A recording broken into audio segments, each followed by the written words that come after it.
everybody, it's Romania Black, and we are on episode 7 of Berserk, and I'm so excited. I loved last episode. It was so good. Zod the Immortal is one of my favorites so far in this entire series, and I feel like I'm like, okay, we've set up the characters, we've set up some conflict. Are we all just going all in right now? Because I'd be all about that, right? So I'm super, super excited. Yes. And, you know, things were pretty crazy last episode, and now we have Casca, who's not happy with Guts because Guts, he didn't listen to what the promise was, and he went and did his own thing. He got Griffith nearly killed. I'm sure Griffith will be fine. Griffith will be like, oh, it's fine. But I'm worried that Casca is going to be like, he's got to go, and is going to try to team up with Corcus. But maybe not. Again, Casca is loyal to Griffith to a fault. So there's a very good chance that she's going to be like, no, I'm going to forgive you. I'm going to, maybe not forgive you, but I'm going to tolerate you because I don't have a choice. So we'll see, right? We'll see. But I do have a couple comments, actually. I'm being very strict with comments on YouTube and Patreon. I have some moderators who are checking, so if they tell me that there's anything remotely spoilery in the comment section, I'm just ignoring it because that's all I can do since I'm reacting blind. So basically, if you're wondering what a spoiler is, if we don't talk about it in this episode, if it's something that happens to the plot or a character in the future, if it's confirming or deconfirming a theory, or if it's giving me information about the manga, it's a spoiler. So, yeah, I want to go in blind and be surprised because these first 6 episodes I've been super, super happy with, and I've really enjoyed going into them knowing nothing of what's about to happen, right? The only things I will comment on are K.A. and Bright Girl noted that the voice actor for Guts is the same as Leorio from Hunter x Hunter, the 1998 version, and he's been in some other anime as well. The narrator is also the narrator for Monster. So I'm like, look at him getting some voice acting work in the late 90s. And then the voice actress for Casca, everybody was like, oh, once you know, you'll never be able to unhear it. It's Asuka from Neon Genesis. But the funny thing is, even after knowing that Casca's Asuka, there's a difference. I don't know how to describe it, but I feel like Casca is more mature than Asuka in her voice acting in this series. I guess I can kind of see it, but I really definitely feel like the voices are different to me. Maybe it's just a me thing. I don't know, but I couldn't tell that it was Asuka. And now, of course, probably when I listen, I'm going to notice. But I feel like there's a bit more maturity there. I don't know what the difference is other than that, but Guangtong Gulati 8085 said that apparently the movies, I said that after the anime I was going to watch the movies before diving into the manga. Apparently they've made the movies into like this memorial edition where there's extra scenes, and they've done it in like an episodic format and put in these extra scenes. I'm kind of all for that. I'd really like to watch another little mini series before diving into the manga if they've made the movie into a mini series. I don't know. I will probably, as we get closer to the end of the anime, I will probably be asking Patreon what they think about it and kind of like, what are your thoughts about the Memorial Edition? Do you prefer the movies to that? Whatever. They're paying me to watch this. so I'm definitely going to get their input on it. So, but yeah, that's interesting to know. I'm not opposed to it. As long as there are subtitles that we can do for the reviews and the reactions and I can have access to them, I'm fine with it. So, sounds good to me. And of course, my dogs are crazy. But, and then finally, apparently the mangaka for Berserk was really good friends with the mangaka for Yona of the Dawn. And I love that. I love it because Yona of the Dawn, it's funny, Yona of the Dawn and Berserk deal with similar kinds of fantasy worlds, but they handle the tone so polar opposite. But in really good ways. I love Yona of the Dawn, and so it's like the shoujo version of Berserk, only less gory and less sad. Or how I picture it's gonna be sad. So yeah, and everybody in the comments have been like, the tone's real, like they're warning me how dark this series is gonna get. I knew that going into this, that this was gonna be a very dark series. I am mentally preparing myself. I've watched some dark shit before, but I'm sure that this will run the gauntlet, but it'll be all right. It'll be fine. Right? Right? So, I'm really excited, y'all. I hope you all are too. I can't wait to dive into this. We've talked enough, but I'm going to ask my dogs to be very nice and lay down, and go lay down and worry, and we'll go play later.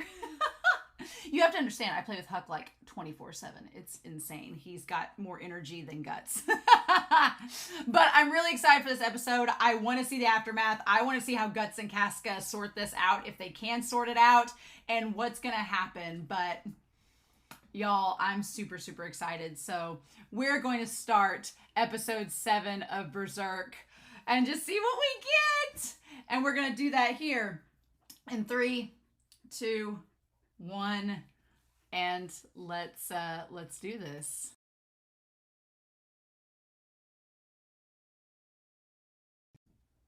Griffith is one very, very smooth operator. Yes, he is.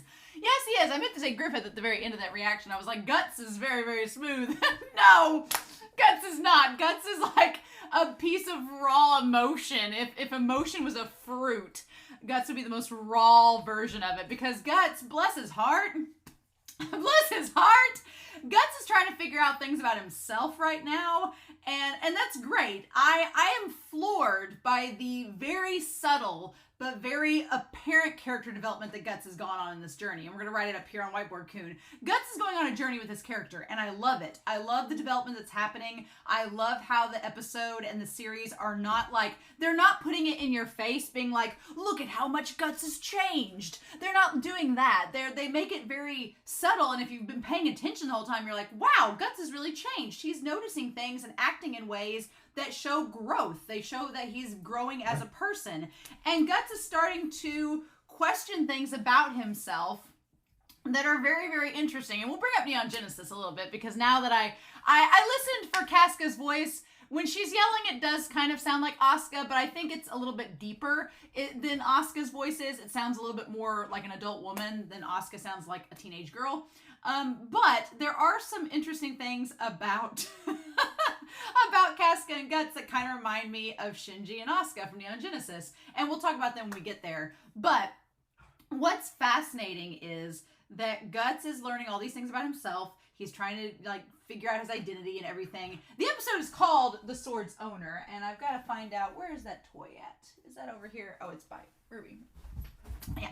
So the fascinating thing is that this episode is called The Sword's Owner, and the sword is not referring to the sword that Guts has in his hand phallically while he's on the rooftop staring at the moon, wondering about Griffith's words to him and feeling this sense of belonging for the first time that surely won't be betrayed in any way, shape, or form. But no, the episode is referring to the sword's owner is Griffith owns Guts. Like has him in the palm of his hand, like says all the right things, does all the right movements, he dodges questions, he says just the right things to reel Guts in and make him do what he wants.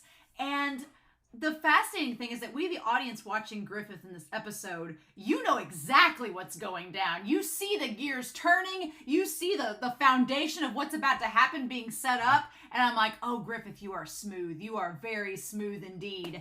And Guts just doesn't realize it. I feel like Guts is gonna realize it at some point, and the others are kind of the others are pointing out what's happening, but they themselves are not quite realizing it either. And I'm seeing some writing on the wall, and I'm really excited because, as I've said before, I love a Shakespearean villain. I love a villain that is well developed, a villain that is well orchestrated. A lot of times the best villains are the ones that don't really start out as villains. They start out as people with really good intentions, and those intentions kind of like lead them down this dark path. And those villains are fascinating because they're what any of us could become, right? We hope that we don't become like that, but it's very possible. And I see Griffith like that because I see what Griffith is trying to do, and maybe Griffith's always...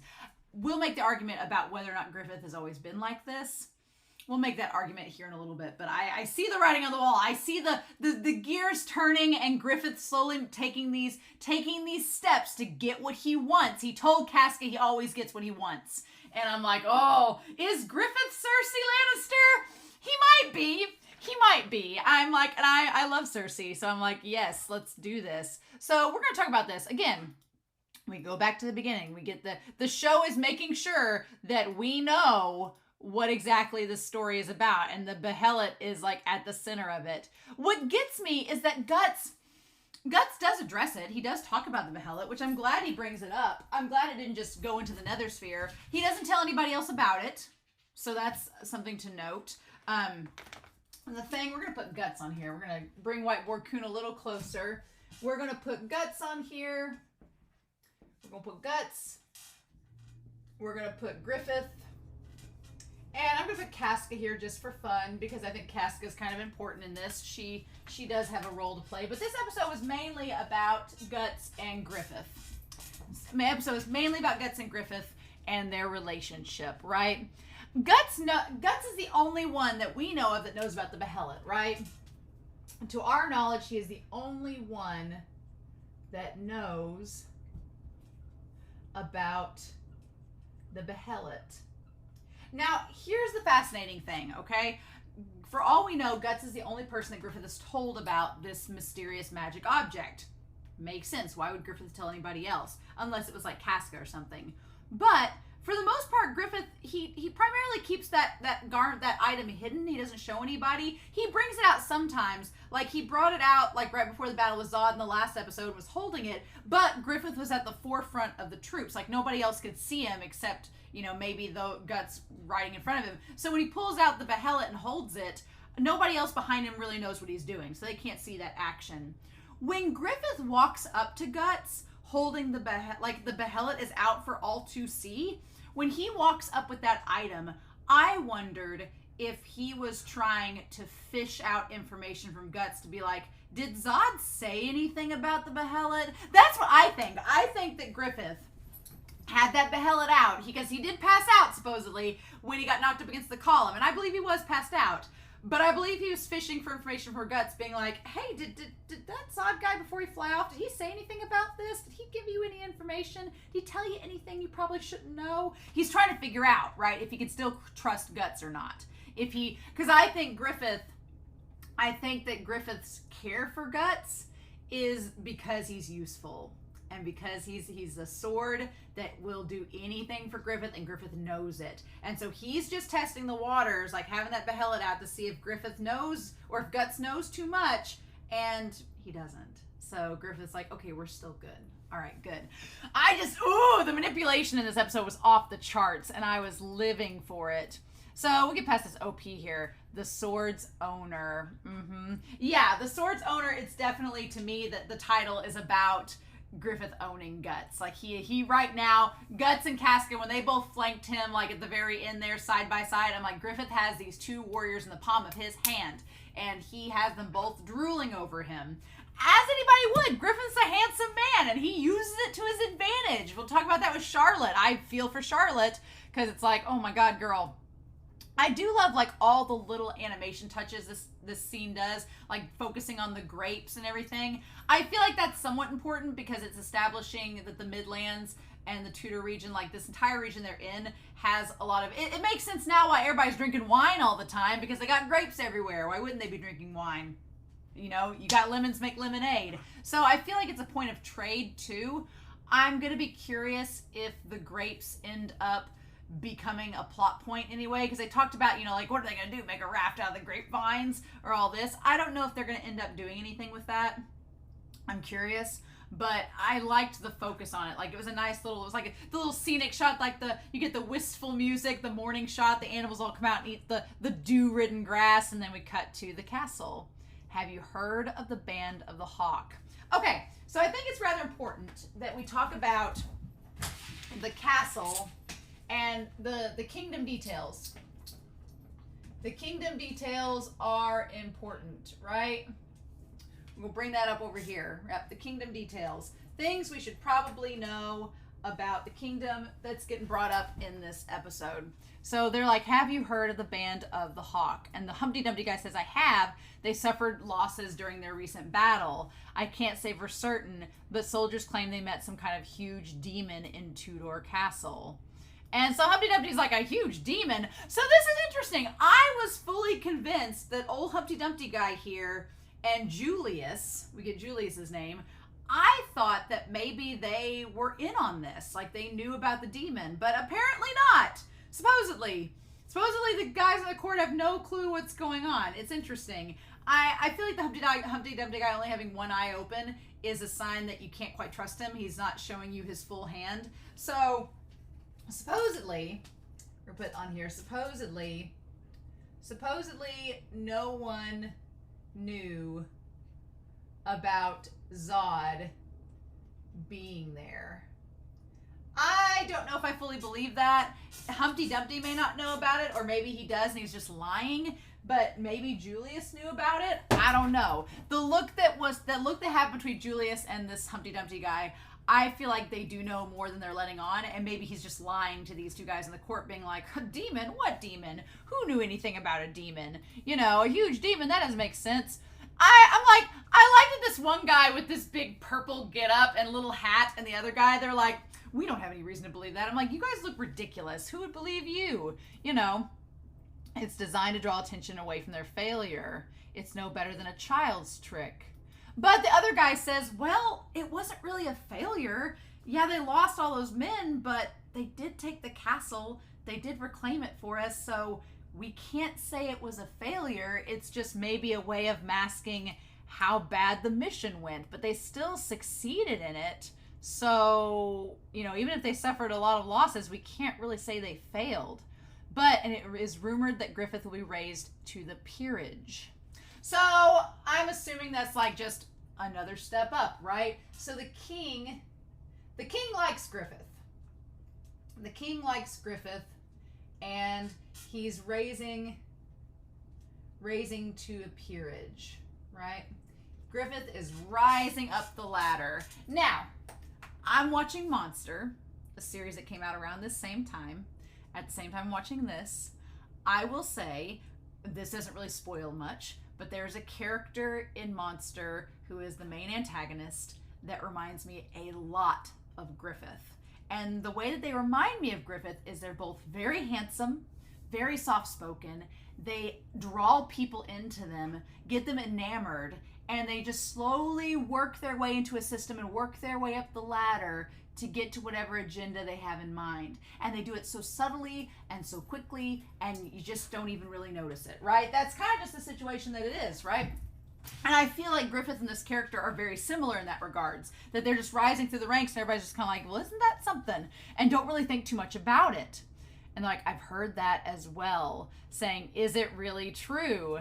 His reputation with the king keeps rising due to his achievements. Like, he keeps winning, so the king likes him more. And they're all irritated because they're like, well, he's just a mercenary. He's just a commoner. Why should he get to rise up through the ranks? Like, this isn't fair. And that's when we see Guts come onto the scene. Now, this whole scene with Guts is fascinating because Guts doesn't have a sword on him, but that shouldn't matter. Guts is a threat even without the sword, right? But one thing that's so fascinating is when we talk about change, with Guts, the noble touches him. The noble touches him, and he doesn't react. The noble touches him, and he also makes a snide comment, right?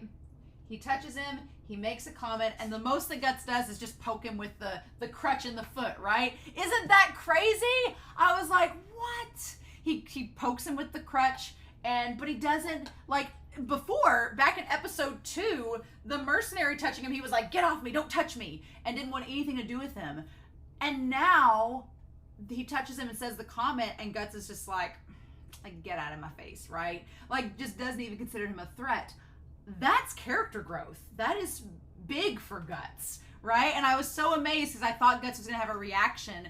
But it also shows that he is taking some things to heart. And maybe it's not like Casca made the big comment about wanting to keep things. We should probably note with Casca, she wants Griffith to succeed, right? As does Guts. Guts wants him to succeed as well. But Casca does too. So it reminded me back at that moment where Casca was telling Corcus and then being like, hey, we're not mercenaries anymore.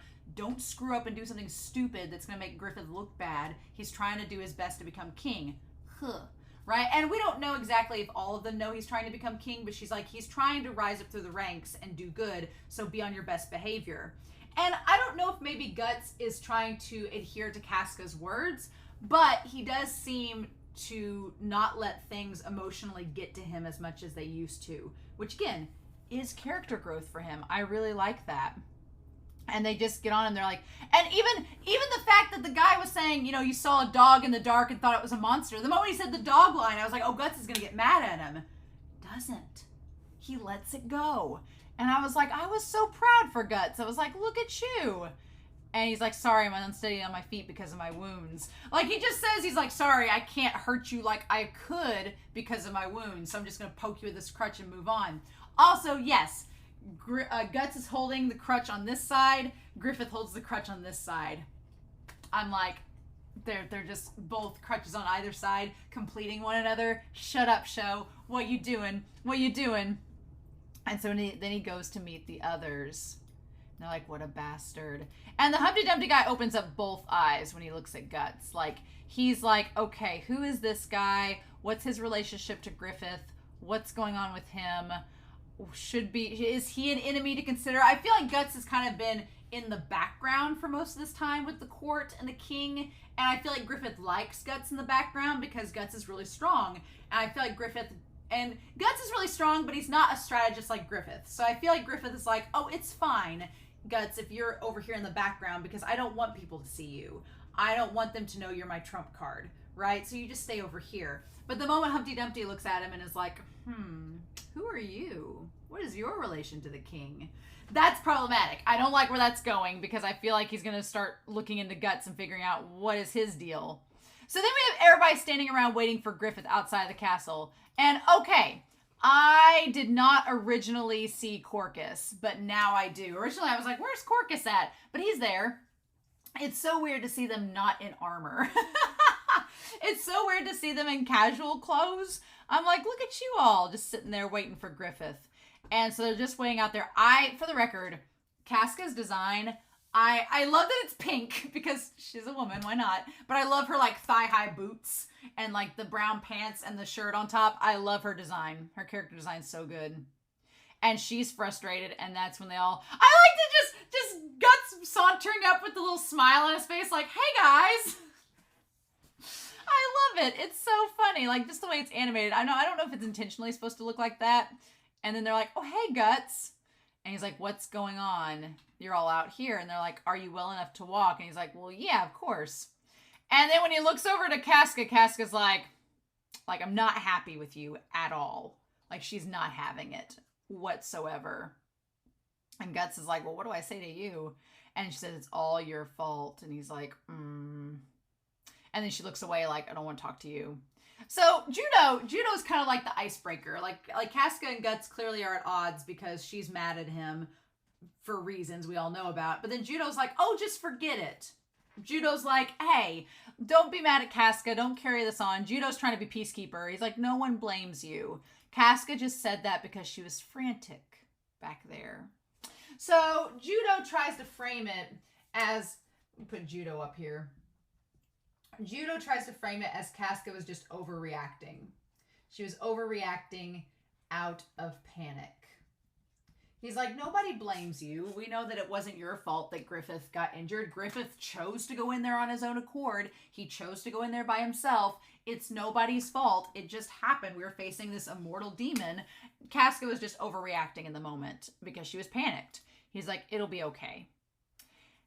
And then he's just like Guts looks back, and Casca doesn't deny it. Casca doesn't say, oh no, that wasn't the case. She doesn't say anything, so it's kind of like an affirmation of, yeah, I was panicked, and I said those things, maybe not meaning them, right? But then Guts is gonna make her mad all over again. I want to confuse Guts and Griffith's names so much because of the G's, but she kind of admits that she wasn't truly as mad as maybe she was letting on at first, because she was worried about Griffith and, she got emotional. And then so Guts says, what are you guys up to? And Rickard says, we want to visit Griffith, but there are already visitors there. And we see these ministers and bishops and big shots in the royal court. The world is as kind as it is cruel, so to speak. Meaning that, yeah, the world is cruel, but it's also kind. Like, it's kind of a double-edged sword. So Griffith he's getting getting ministers and bishops on his side. And to him, it's all a formality of the game. Griffith is playing the Game of Thrones. He is mother trucking Cersei. He is playing the Game of Thrones. He is like, no, I know how I gotta work my way up the court. I've got to get these ministers, the bishops, and the statesmen on my side to like me like the king likes me. Like, he's moving on up. He's like, the king likes me. Good. The statesmen and bishops, I got to get these politicians on my side so that when I take over the throne and kill all these other people, they're going to be on board with me. Yes. So he's got that all in the bag, right? He's like, I've got to play the game. I've got to get them on my side. Sure thing, right? So he does that, and he's seeing all of them as an upstart mercenary commoner while others are trying to gain his favor to secure their future in the court. So some people are already seeing Griffith as being a major player on the court. Like, even if he doesn't end up being king, they're like, oh, well, you could be on the court, so we want to get in your favor. And others are like, Griffith has the hard task of not only trying to woo these people to trust him, this guy from the outside that is not a native of their kingdom, but also he's a commoner. So he's trying to lure them into liking him without having a royal status. So Griffith is playing like 4D chess. He's like, I've got to convince people of how trustworthy I am. I have to convince people of how strong I am. I have to convince people that I have a legacy I can build. Like, he's trying to convince all these people of a status that he didn't necessarily have at the start. Maybe we've just been taking it for granted. But Griffith has been invincible so far. I don't think that that's by coincidence, right? So they established this idea of Griffith being invincible. And I'm like, is it the behelit? I think it is. I think Griffith's invincibility is from the behelit. I think it's good luck. It's having everything go in his favor. He doesn't have it on him in that moment when he's bandaged up, I guess, so that the ministers and them can't see it. He's hidden it. So that makes when he shows Guts it all the more noticeable. But he just sits there listening to all of them. Now, again, what I was saying in the reaction is, and I didn't really get a chance to talk about it before the reaction was, I wonder if the behelit, when it said, I'll let you rule the world in exchange for your flesh and blood. At the beginning, back in episode 4, I was like, oh, so it means Griffith's flesh and blood. Like, how does that work? But now I'm like, is it something more metaphorical? Meaning, like, when Griffith told Guts, you're mine, does it mean like the behelit's like, you're going to sacrifice your men that follow you or yourself to gain power? And Griffith's like, well, I don't want to sacrifice myself, so I'm going to sacrifice my men. So my theory is, because at some point we know from episode 1, we know that Griffith becomes king, and we'll talk about that in this episode. He becomes king, and things are dark. I don't imagine that he keeps with the court that he has now, because we're going to talk about that in a second. But I'm wondering if he starts sacrificing men of the mercenary, the Band of the Hawk. The Band of the Hawk, he's like, I'm going to start sacrificing you guys to get my power and get what I want. Griffith did say, I will always get what I want, and I'm not afraid to use force to do it. So yeah. He's like, he's the leader of the strongest unit in the Midlands army. Yeah, imagine that. And I like that Guts has that same expression he had back in episode 3. He's just like, whatever. You know, like just, Guts, like he couldn't be bothered by all the ministers and stuff. He's like, why are we out here waiting? We're Guts' best friends. Let's just go in and talk to him. Why are we doing this stupid formality business, right? Guts does not care about the formalities of society or how this all works. He's just like, we're his friends. We should get to go see him. Whatever. He's like, where to? Yeah, he's just like, well, that's cool. Thanks for bringing me up to speed. Glad these guys are jerks and kissing his ass, but I'm going to go see him because we're friends. And, you know, in any other situation, if it wasn't this medieval society, we would all be Guts. We'd be like, oh, that's cool. I'm going to go see him. He's my best friend. I love the guy. He's my bro. I'm going to go see him. But that's not how this society works. And Guts just doesn't really care. So he goes up, and that's when Casca's like, excuse me. Like, hey, wait, hold on. She's like, you weren't listening, were you? And he's like, oh, I was. He's like, so what? He's just like, I don't care. Guts is like, I heard what you said, but I don't care. He's my friend. I'm going to go see him. And she's like, don't give me that.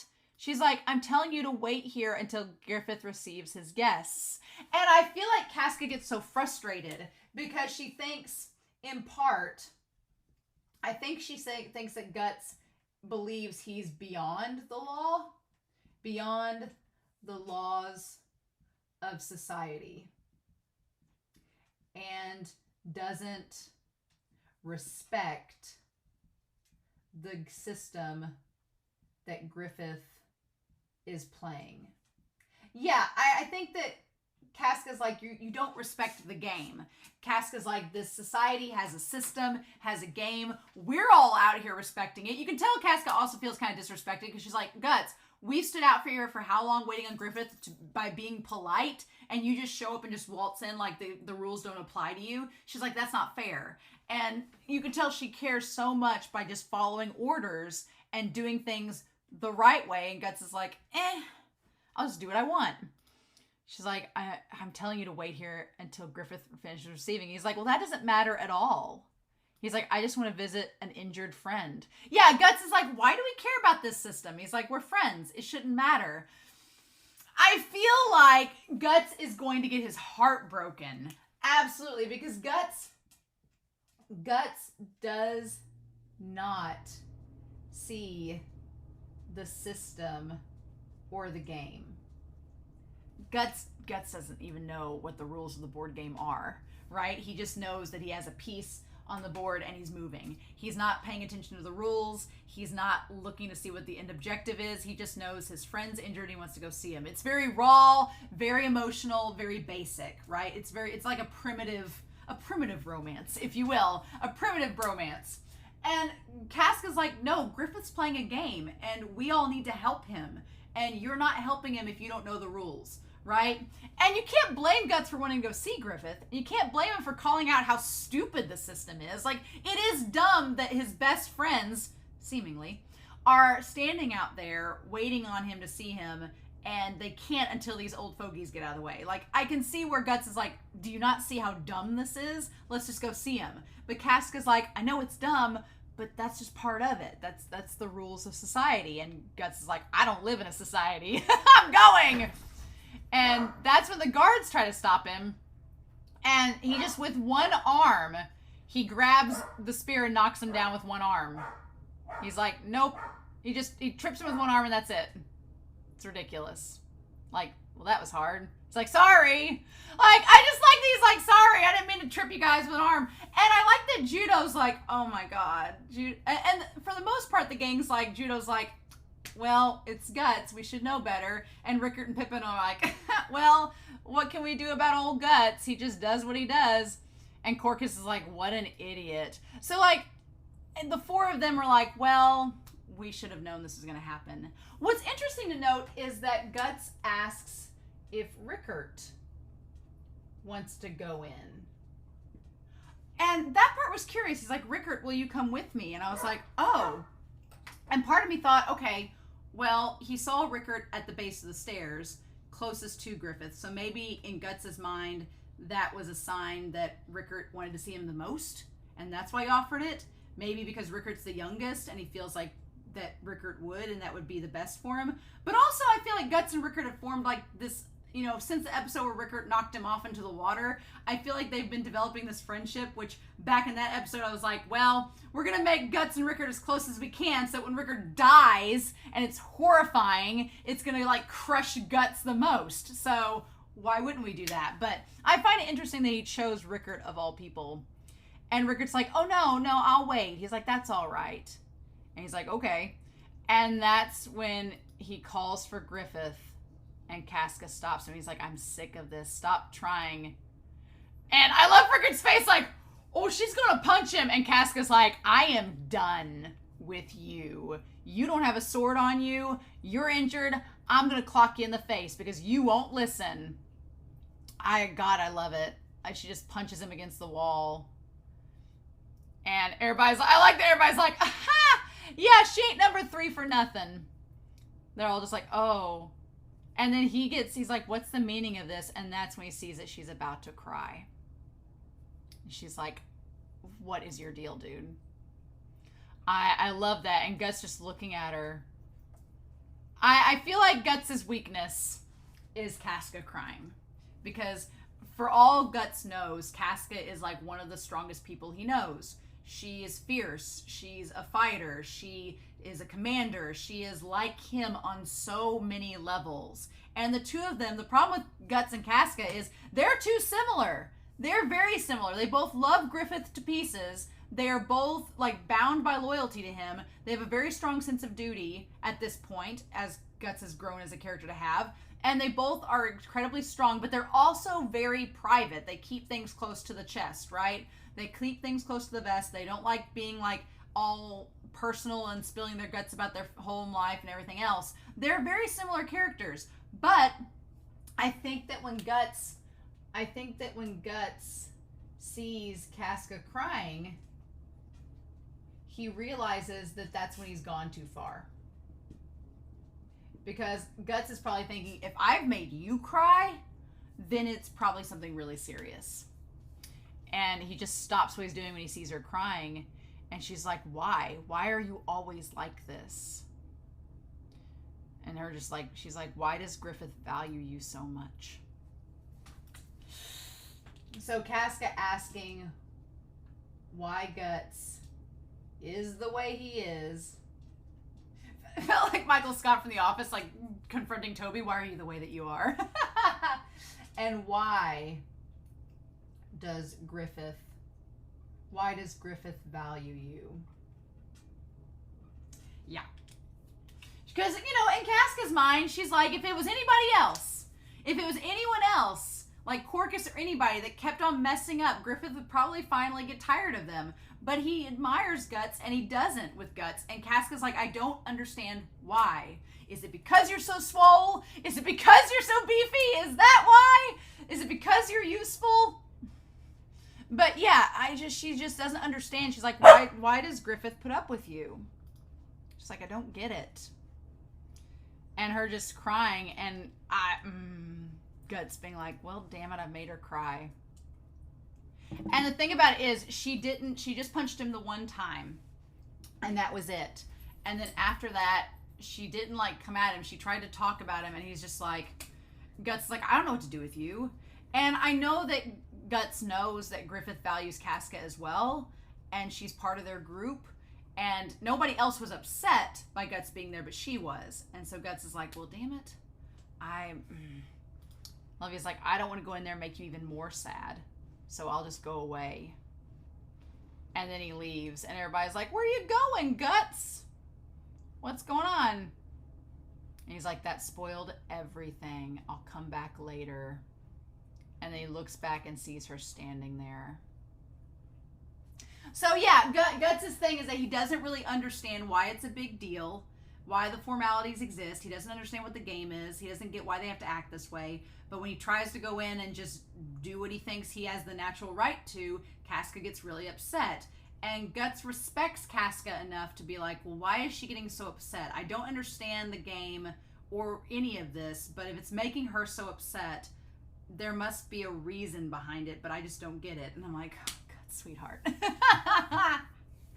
He just doesn't get it. But what I like is that I'm seeing the foundation of their relationship in this episode, and that's what I've been wanting. I'm like, okay, if you're gonna give me Guts and Casca as a ship, I need some foundation. I need something to build off of. And this is it. The idea of them trying to understand each other. And it's the classic, you guys are so alike, but you don't get it scenario. And I'm going to wait until hopefully, what I would love is for Guts to talk with Casca and ask her, be like, what's your deal? Why are you like this? He's like, I want Guts to feel on a level with Casca like he does with Griffith. Because Guts feels like he can tell Griffith anything. And I feel like with Casca, she's an enigma to him. And he's like, I don't understand why she's like this, but I don't like seeing her cry. So I'm going to just leave and walk away until she feels better, until this blows over.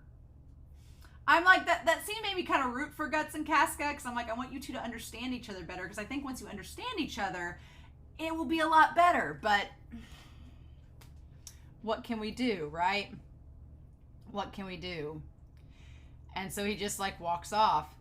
And then, of course, Corcus has his back turned, and Rickart's like, I think I understand Guts' feelings somewhat. After all, Griffith has been unapproachable lately. He's been like a stranger. So yeah, Rickard points out, and I'm glad that Casca was there to hear it, because I think that that's a big point too, is that Griffith is getting farther. He's getting farther from the group. The higher he climbs on the ladder towards kinghood, the further he gets from the group he started with, because they can't all be king. They can't all be in the court. They can't all be nobility. It's basically like, you guys are helping me get my goal and meet my agenda, but I can't really do anything for you all. Sorry. Yeah, sorry, my dogs. But yeah, so that's kind of the thing about it, is that I'm glad Casca got to hear Rickard say that, because I feel like, yes, Guts feels the same way they all do. He's upset that he can't see Griffith, the person that he does, whether he realizes it fully or not, cares about. And yeah, I feel like that's exactly the case. Griffith started out with this band. They were all together every night under the stars on the hilltop. They were together, like episode 2, they were all sitting on the grass together waiting for somebody to walk by, and there was Guts. And I feel like ever since Griffith started climbing the ladder, he gets further and further away from the group, and the group gets further away from him. And the problem with that is that if Griffith doesn't feel a connection towards them, and he doesn't feel like they're going to be useful to him, he probably won't have a problem with them dying. And that's like, ugh. And I think something that Casca gets mad about as well is the fact that Guts started this. I feel like she hasn't come out and said it exactly like that, but I feel like if her and Guts have a conversation later on, she's going to be like, all of this with Griffith getting further and further away from us started when you came into the band. And I'm going to be kind of like, well, that was Corcus's fault, because Corcus was the one that jumped him. So it's really Corcus's fault that Guts was in the band, because otherwise, if y'all just let Guts go on his merry way, then none of this would have happened. But you didn't. Corcus decided that he just had to try to get Guts and his money, and that's where we are. But I feel like Casca maybe feels like it's Guts' fault that all of this started and all this keeps going. But she just doesn't say anything. And so then we like slowly fade to black and go back to the castle, and we have Guts practicing with his sword, and his hand's almost healed up and everything, and he's sitting there just doing his gym reps over and over again, you know, like you do. And who happens to show up? He's thinking about what Casca said, and he thinks about what she said even back to episode 2. He's like, you should have been killed by Griffith back there. And then she says, and as he swings again, you don't care at all about your men. So I feel like that he's going through how their relationship has developed. Like when he first met Casca, she thought Griffith should have killed him, that he was just like a wandering, like lone dog. And then we cut to them later where she's like, you don't care about your men, but he's like, but I do care about my men. I feel like in his mind, he's contradicting whatever she says. She's like, you should have died back there. And he's like, no, I shouldn't have. You don't care about your men at all. He's like, but I do care about my men. And then she says, you're just a mad dog. And he's like, no, I'm not. And then she says, why are you always like this? And he's like, what is that supposed to mean? And she says, it's all your fault. And he's like, but it's not my fault. And the thing of it is, I feel like Guts is frustrated with Casca because he thinks she's wrong, but he won't go talk to her to confirm that. And he won't go talk to her to, you know, communicate with her and be on better terms. So they're just at this impasse, and it's so frustrating. I'm like, y'all just need to talk it out. Talk it out, make out a little bit, relieve some frustration between the two of y'all. It'll be fine. And that's when he's like, what the hell does she mean? I was like, well, if you go ask her, it'll be fine. And then Griffith shows up with the behelit just out in the open. It says, oh, you were beaten so much more than me, but here you are. And yep, the crutch is on the other side. You're quite a tough one. I like that people were showing me in the Discord that there were like medieval swords that were like 7 feet long, which is so crazy. I love that because that sword looks so massive next to Guts. It's crazy. So then Griffith shows up. He's dragging his one leg. He's like, I apologize about yesterday, but I heard everyone came to visit me. So that implies that they didn't get to see him. They sat out. They sat out there waiting on him, and he didn't get to see him. So there's that. And Guts is like, well, it's probably a good thing I left then. He's like, they're taking advantage of my injury and condescendingly visiting me every single day. I love that Guts, like, as he's like, they're truly annoying. Like, as Griffith is, like, leaned up against the thing, like, just, you know, gossiping and bitching about everything, Guts just, like, he just hops up on the ledge and is like, tell me more, bro. There is a palpable, like, sensualness between the two of them. It is palpable. There is an energy between Guts and Griffith. It's like a couple, because, you know, they say that, like, you know, if you've been around someone so long, you're so comfortable with them that even the silence doesn't feel awkward. Like, that's how this episode was. There's a moment where Guts and Griffith, there's like the wind blowing between them and it's silent and quiet and they're just sitting there like reflecting together, and it's like perfect. It's like oddly romantic, and I'm just like, yeah, there's an energy between Guts and Griffith that is like beyond friendship. It's beyond friendship. It's not sexual. It's not sexual, but it's beyond friendship. It's like it's something more, right? It's like almost like on a soulmate level. But I feel like Guts is way more into that relationship in that regard than Griffith is, and we'll talk about that. He's like this truly annoying. And so then he says, I'm without any choice, however. I have to see them. I like that because in Griffith's, that's the funny thing too, because Griffith does have a choice. He doesn't have to see them. He doesn't have to, but he wants to be a king. So he has to see them to play the game, right? He's like, I don't have a choice. That's what I have to do to get my goal. And Guts just kind of looks at him like, okay. We don't really understand what Guts is thinking in that moment, but we have this silence between them, and there's the crutch between them.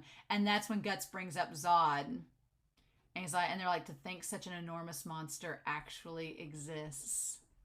It feels like this encounter was some kind of nightmare. Yeah, it did feel like that. On the other hand, it's evidence such a giant exists, even though it's beyond human knowledge. I would say that it might be something like a god. So and then we get the discussion where Guts says, like, there's this discussion of demon and God. Because Griffith's like, well, him existing beyond human knowledge, it seems like he could be like a god. And Guts is like, oh, well, everybody was saying it was more like a demon, right? And he goes, who knows? It's all the same.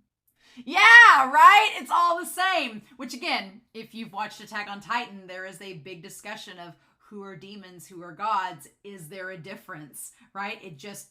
Who knows? It depends on your perspective. So that's exactly what he's saying here. He's like, well, some people will call him a god. Some people will call him a demon. It all just depends on who you ask. And I feel like that's touching on to what Griffith wants to become. Maybe Griffith wants to become not only a king, but a god himself. And he's like, yeah, some people are going to call me a demon for what I do, but other people are going to worship me. So it all just depends on who I'm comfortable with calling me whatever. And I'm like, right? It's crazy.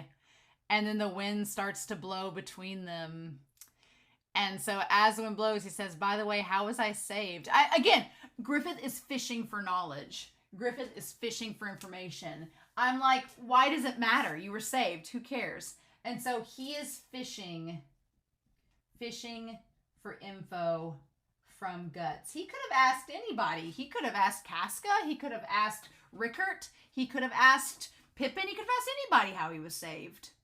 But he wants to know from Guts, because Guts was around when Zod was there, and he wants to know, what did Zod tell him? How was I saved? I passed out in the middle of the fight. And Guts is like, well, it's because of that thing around your neck. And he's like, oh, this old thing? This little thing?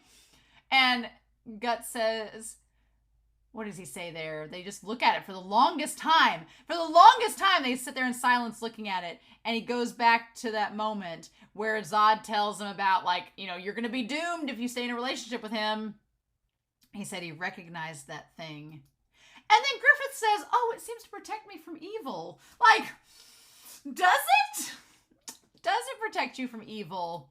He says, and then he goes back to that same story. He says, I've got to thank that old fortune teller woman. Like, I'm like, I don't believe that fortune teller woman's story for a bit. I don't believe it for a second. But Griffith is covering his bases. He's going back. And again, that is fishing for information, because he's like, oh, I got to get this. I got to thank that old sorcerer woman, that fortune teller, for giving it to me. Did you hear anything different, Guts? Like, he's bringing it up to see if Guts will challenge what has been said. He's like, did Zod say I got it from somewhere else? Did he say anything else about it? Did he tell you anything that I should know about? Do you know too much and I'm going to have to get rid of you? And to Guts's favor, he doesn't say anything. He says, I think that I owe you again. Like, he doesn't say anything. I am very fascinated by the fact that Guts did not mention the God Hand. He did not say anything to Griffith about, when your ambitions dry up, you'll be the death of all of them, or especially Guts. He didn't say anything about that. And so I applaud Guts for the restraint, for holding it in. But for all we know, Guts didn't think it was important. Guts is kind of simple. So if Guts didn't think it was worth saying, he probably has forgotten about it or doesn't understand the importance of those words. I really thought he was going to mention the God Hand, but he did not. And that's probably to Guts' favor. Instead, he says, well, you saved me, so I kind of owe you, don't I?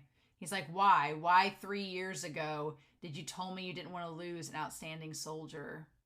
I'm just a warrior serving you. But you were about to lose your life for me, a mere soldier. So it's not the kind of thing that happens to a level-headed guy like you. He's like, you're trying to be a king. You can't save every single soldier in your army. Why am I so important? What's so special about me? Why? And here's the thing. While it's going on, Griffith has put the behelit back in his shirt. Griffith's hidden the behelit. He's like, oh, okay, so you don't know anything about this? Great, good. We're on good terms there. Right? And so Griffith, he's like, why'd you save me? And Griffith, like, could he say, because I want to use you because you're really strong? Because, I mean, that's my theory. I'm like, Griffith saved Guts because he believes everything can be used to his advantage. And he knows Guts is the strongest soldier they have. So he, of course, is going to show favoritism to him because he's like, I need you. You're going to help me achieve my goal. These other red shirts, they can't do it. But you can, and Casca can, and the closest ones to me can. So why wouldn't I use you? Why wouldn't I be close? And he's like, oh dear, I thought we finished up that talk 3 years ago. I thought when I said you're mine, that was the end of the discussion. He's like, we already talked about this. I told you what I was using you for. You're mine to use to become a king. He's like, there is no reason. I took a fancy to you. And then he's just so wistful there. He's like, do you want a reason? And Guts is like, well, do you really need a reason? Each time I decide to lay my life on the line for you. What a line. What a line. That was just like hook, line, and sinker. Just like done. Clinched that. He's like, do I need a reason to save you?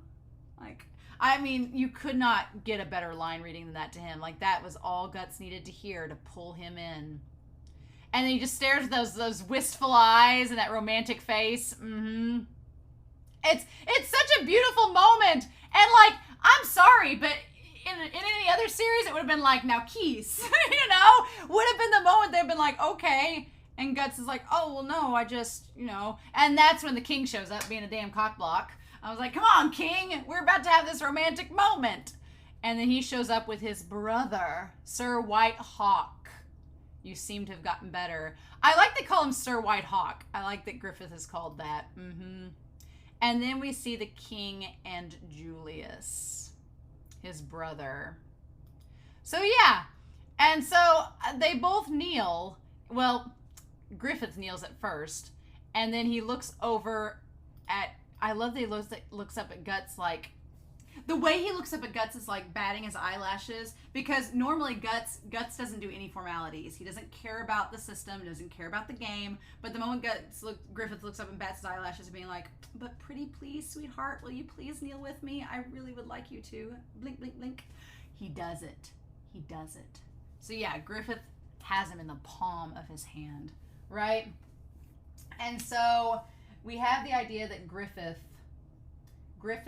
knows that he has Guts. He has guts by the balls, and he knows it, right? And so Julius is interesting. I still don't know if Julius and Boscone are the same individual. Now that we know names, I'm like, maybe they're not.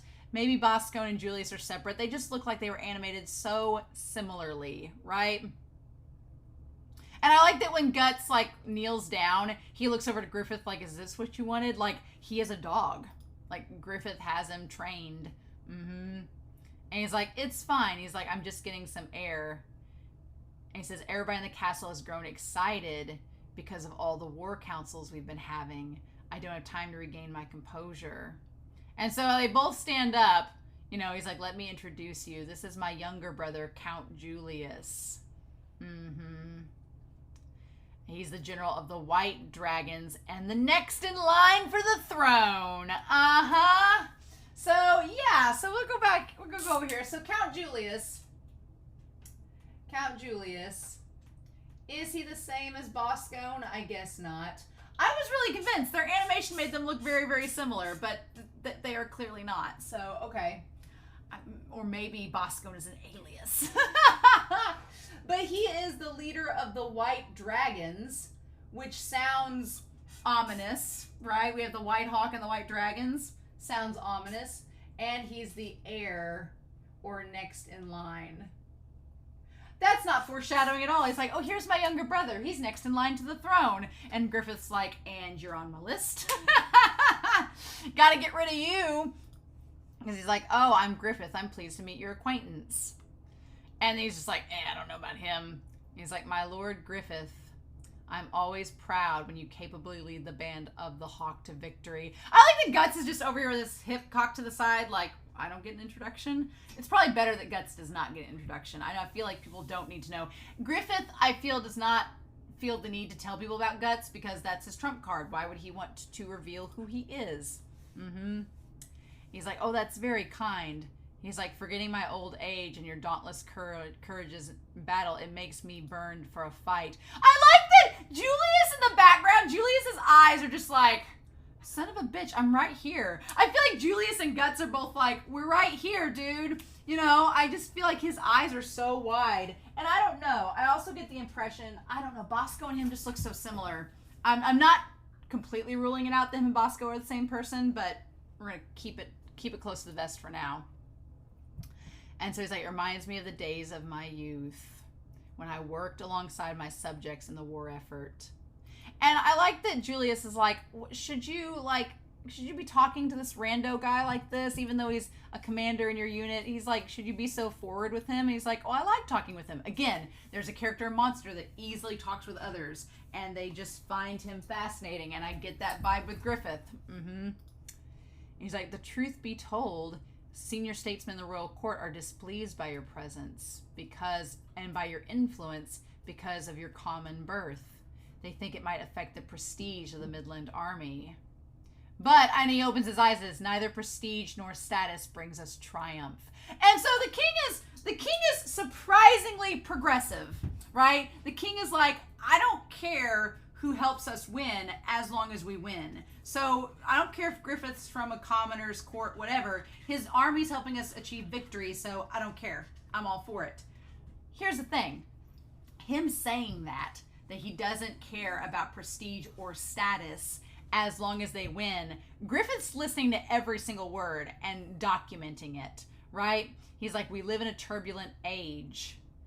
I'm greatly depending upon exceptional people like yourself, rather than aristocratic generals who are tied up in old traditions, for I'm committed to building a strong foundation for my land. And yeah, and I like that Julius is just like, really? Like, okay, like you're insulting half the court by saying they're a bunch of old fogies who are too caught up in tradition. But here's the thing. Griffith, knowing that the king is so open to progressive measures, makes, when he notices Charlotte, all the more obvious what he is planning. I was like, oh, the writing's on the wall. And he's like, oh, I'm very obliged to your majesty. And Guts is just like, why do you like this? And that's when he sees Charlotte, who's very pretty. She's a very pretty little girl. She has I say little girl, she's probably like 17. She's very pretty. She has like the sweetest voice. And Griffith is just like, oh. And she just has this little blush on her face. Now, do I think that Griffith is remotely attracted to Charlotte? No. Nope. Don't think so at all. But when he sees her, he's like, oh, are you a princess? Are you tied to the king? Are you my ticket into the kingdom? And he says, who is that lady over there? And he's like, oh, her? Oh, that's my daughter, Charlotte. My only daughter, Charlotte. She's very shy. She's frightened of haughty warriors, so she rarely comes out of the palace. So yeah, so we have Charlotte, the daughter, and she's scared of buff guys. That's why she's not seen any of the other warriors, because they're all buff. Well, good for her. Griffith is not a buff warrior. He's a handsome, princely-looking man who looks like he's royalty. And Griffith notices her, and she's very shy and private. So I think that he plans to marry Charlotte to get in. And plus, I mean, like, the king is literally giving Griffith, like, all the fodder he needs to be like, you will get away with murder, essentially. Being like, oh, well, this is my daughter. She's really shy. She doesn't talk a lot. She's not very gossipy. A lot of people socialize with her. She'd be really easy to kill off after you marry her and become king because nobody will really know. Like, you know, it's just like this red flag after red flag after red flag. And I'm like, oh, Charlotte, honey, no. Your dad is setting you up for disaster. And he's like, oh, Charlotte, come over here. And yeah, because she's like, you know, she's like a Bluth kid up behind the thing there. And so then he says she's a very private person, but she's my only daughter, so I spoil her. Now, we don't know if the king has any sons. We don't know that. But he doesn't have a son because Julius is next in line for the throne. We get all the info we need in this episode. The king does not have a son because his brother is next in line, because he only has a daughter who isn't married. So, oh no. But Griffith's probably like, but if I marry her and we have a kid and it's a boy, then we're in line for the throne. Because, lo and behold, and if the kid's a baby, then I'll just have to rule until my son is old enough to take my place. Ha ha ha. You know, that it's like all just setting up right here what's going to happen. He's like, oh, forgive her, Lord Griffith. And he's like, and she just happens to trip. He's like, come along, Charlotte. Now, did she actually trip? Or was it just coincidence? Yep, she just trips on the stone. And he catches her with his free hand. He manages to catch her. And Griffith's like, I saved her right then and there. And she's like, oh my God, he's hot. I don't blame her. Because if you don't know Griffith and this hot man just saved you, you'd be like, well, I mean, Dad, I might be in love. You know, she's not around a lot of guys. And he says, pardon me, be careful, my lady. And he's so polite. That's the thing, too. He's so polite and kind that she's like, oh, my gosh. Like, oh. Like, he's got damn lip gloss on his mouth. How could you not? And then, of course, Julius is like, you bastard. Such discourtesy touching the princess's body. And he just bitch slaps Griffith across the face. Like, as hard as he can. And Guts, again, Guts doesn't move. He does character growth. He doesn't immediately go after Julius because he knows that Guts has been watching Julius this whole time, been watching Griffith this whole time. He knows that this is very important to Griffith. Again, Casca doesn't think Guts knows, but he is paying attention. He is observing.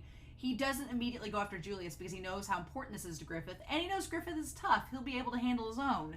So at that moment, though, he does come forward, and Griffith is like, no, it's okay. I got this. He like gives Guts a look like, it's okay, I'm fine. And he says, oh, pardon my improper manner, Your Excellency, Julius. As the blood like trickles down his lips from where he was hit. That moment where he's like, oh, Your Excellency, Julius. It's like this hawk-like look where he's just like, you're going to be the first to die. Like, right? I feel like Griffith is already laying the foundation. He's like, I'm going to marry Charlotte. I'm going to kill Julius. And then I'm going to take the king's place. Done, done, done. I feel like it's just set. The foundation has been set up for Julius to go and for Griffith to come in. And Julius is like, aha. Okay. Well, that was weird. And she's like, oh, nothing's wrong, Dad. It's fine. And he's like, let's go, my lady. And she goes, but then she looks at Griffith, who just like looks at her kind of smiling like, it's okay, you can go. And she's like, oh, okay. Poor girl. I'm like, girl, you don't even know you're being used, honey. You have no clue. None whatsoever. And Guts is sitting over there staring at Griffith like, did I miss something?